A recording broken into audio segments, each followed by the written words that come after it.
What can the believer gain from Colossians chapter 1 verses 16 through 20? This explains that those of us who carry the Spirit of God through salvation carry the spirit of reconciliation.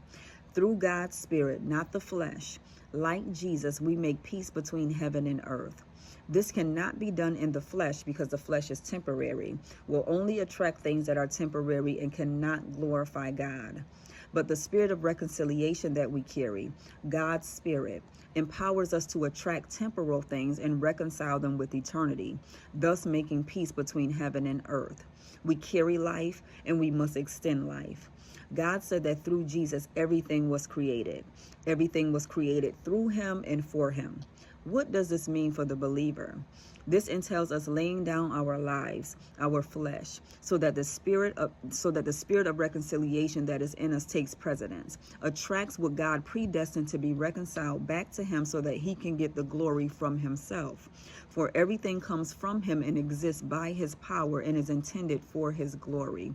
Romans 11:36. Further, there is no glory in our flesh. What was intended to be reconciled back to God will never happen via the flesh. The Bible tells us that God made peace with everything in heaven and on earth by means of Christ's blood that was shed on the cross. This means that the flesh must die for there to be reconciliation through the Spirit. Reconciliation promotes peace. Personally, is there a lack of peace in your life? If so, something in your life is out of sorts and needs to be reconciled. Universally, those of us sealed with the Spirit of God must allow the death of our flesh. Reconciliation and living according to the desires of the flesh does not function simultaneously.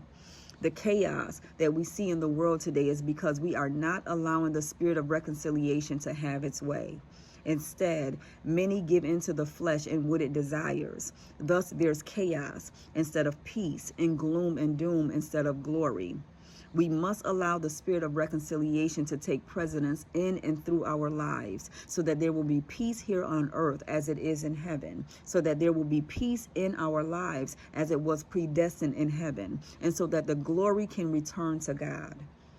A gentle reminder, it's not about you, and it never was.